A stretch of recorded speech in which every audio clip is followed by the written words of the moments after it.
We've been following the story because we can't resist of the Canadian shop teacher, a dude who's been pulling the kids in his class into his sexual fetish.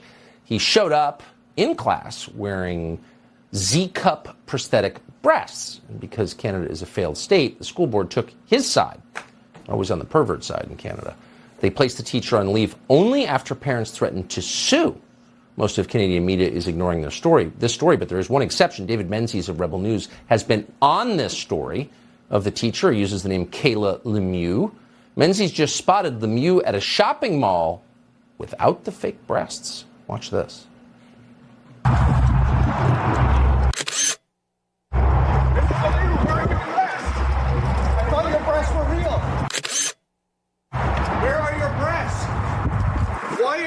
Inappropriately in front of children.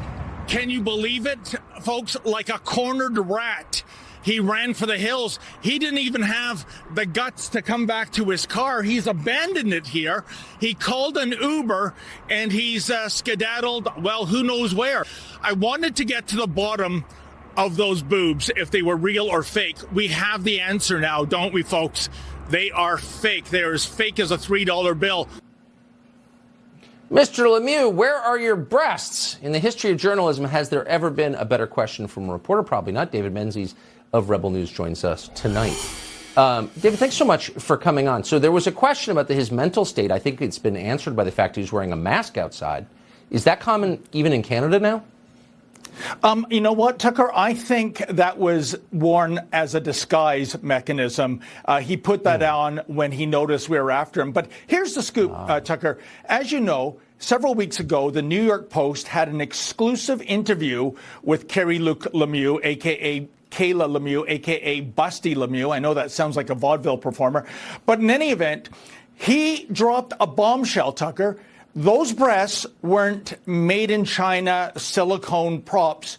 Those were actual real mammary glands. He allegedly started developing at the age of 39 and developed right into a Z cup or a Z cup, as you say in America.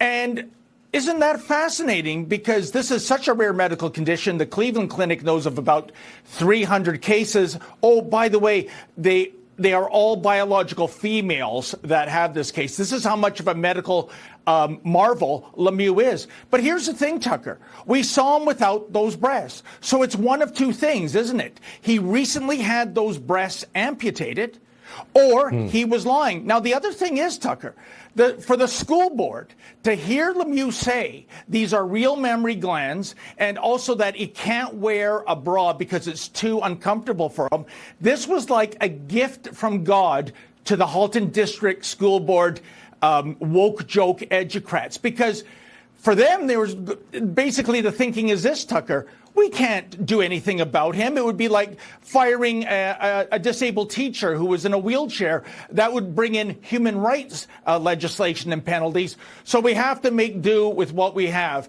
And by the way, their solution, Tucker, is they tried to do whack-a-mole, putting him in other schools in the region, hoping nobody would notice his breasts. That plan failed miserably.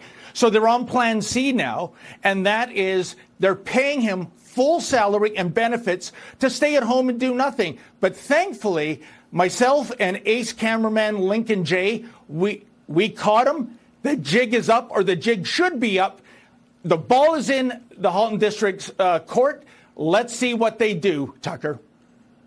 David Menzies, one of the last journalists in Canada, the only one covering Breastgate. We appreciate your update tonight. Thank you. Thank you, sir.